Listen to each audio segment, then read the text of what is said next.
Hello guys, നമുക്കൊരു അടിപൊളി hair mask പരിചയപ്പെട്ടാലോ? അതെ, ഇപ്പം എൻ്റെ ഹെയർ നോക്കുകയാണെന്നുണ്ടെങ്കിൽ കുറച്ച് ഫ്രിസി ആയിട്ടൊക്കെയാണ് കേട്ടോ ഇരിക്കുന്നത്. അപ്പോൾ നമുക്ക് കുറച്ച് സ്മൂത്തി ആക്കാൻ വേണ്ടിയിട്ട് ഈ രണ്ട് സാധനങ്ങൾ മാത്രം മതി കേട്ടോ. അപ്പോൾ അതായത് പോലെ കരിഞ്ഞു മുരിഞ്ഞു ഉണങ്ങിയ പഴം, അതായത് നമുക്ക് വേണമെങ്കിൽ നേന്ത്രപ്പഴം എടുക്കാം കേട്ടോ. ഞാനിവിടെ ചെറുപഴമാണ് എടുത്തിട്ടുള്ളത്. അങ്ങനെ അതും നമ്മുടെ കുറച്ച് കട്ട തൈരും വേണം കേട്ടോ. അങ്ങനെ രണ്ടും കൂടെ മിക്സിയിലിട്ട് ഒരു പേസ്റ്റ് രൂപത്തിലാക്കി ഇതുപോലൊരു കൺസിസ്റ്റൻസിയിലാക്കണം. എൻ്റെ പൊന്നു ഒടുക്കത്തെ മണമായിരുന്നു കേട്ടോ. നല്ല ഷെയ്ക്കൊക്കെ കുടിക്കുന്ന പോലത്തെ ഒരു മണമായിരുന്നു. ഹണിയും കൂടെ വേണമെങ്കിൽ നമുക്ക് കുറച്ച് ആഡ് ചെയ്ത് കൊടുക്കാം കേട്ടോ. എൻ്റെ ഇല്ലാത്തതുകൊണ്ടാണ് ഞാൻ ആഡ് ചെയ്യാതിരുന്നത്. അതും കൂടെ ചെയ്യുമ്പോൾ നമുക്ക് കുറച്ചുകൂടെ സ്മൂത്തി എഫക്റ്റ് കിട്ടും. അങ്ങനെ ഞാനിത് എൻ്റെ ഹെയറിൽ ഫുള്ളും അപ്ലൈ ചെയ്യുന്നുണ്ട് കേട്ടോ. സ്കാൽപ്പിലും അതേപോലെ എൻസിലും എല്ലാം നല്ലപോലെ തന്നെ ഞാൻ അപ്ലൈ ചെയ്ത് കൊടുക്കുന്നുണ്ട് കേട്ടോ. സ്കാൽപ്പിൽ തേക്കുമ്പോൾ നല്ലൊരു കൂളിംഗ് എഫക്റ്റ് കിട്ടുന്നുണ്ട് കേട്ടോ. അതേപോലെ തന്നെ നല്ലൊരു റിഫ്രഷ്മെൻറ്റും നമ്മുടെ ഹെയറിന് കിട്ടുന്നുണ്ട്. അങ്ങനെ ഞാൻ ഫുള്ളും തേച്ചൊക്കെ കഴിഞ്ഞ് ഒന്ന് കെട്ടി വെച്ചു കേട്ടോ. ബാക്കിയുള്ളതും കൂടെ ഞാൻ എൻ്റെ ഹെയറിൽ തന്നെ ഒന്ന് അപ്ലൈ ചെയ്തും കൊടുക്കുന്നുണ്ട്. അങ്ങനെ നമുക്ക് കുറച്ച് നേരം വെയിറ്റ് ചെയ്യാം കേട്ടോ. അതായത് നമുക്കൊന്ന് ഡ്രൈ ആവുന്ന വരെ, മാക്സിമം പോയി കഴിഞ്ഞാൽ ഒരു ഹാഫ് ആൻ അവർ കേട്ടോ. ഹാഫ് ആൻ അവർ വരെ നമുക്കിത് തലയിൽ വെച്ചിട്ട് ഒന്ന് നമുക്ക് റെസ്റ്റ് ചെയ്യാം. അങ്ങനെ ഞാൻ തേച്ചൊക്കെ കഴിഞ്ഞ് കുറച്ച് നേരം റെസ്റ്റ് ചെയ്തിട്ട് ഞാനിതാ പോയി കുളിച്ചിട്ട് വന്നു കേട്ടോ.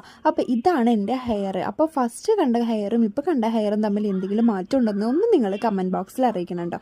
നിങ്ങൾക്ക് നാളെ ഒരു ഫംഗ്ഷൻ ഉണ്ടെന്നുണ്ടെങ്കിൽ നിങ്ങൾ ഇന്ന് മസ്റ്റായിട്ടും ട്രൈ ചെയ്ത് നോക്കിക്കഴിഞ്ഞാൽ നിങ്ങളുടെ മുടി ഇതേപോലെ സ്മൂത്തായിട്ടും സിൽക്കി ആയിട്ടും കിടക്കും. അപ്പോൾ അടുത്ത വീഡിയോ ആയിട്ട് വീണ്ടും കാണാം guys. Tata, bye bye, see U.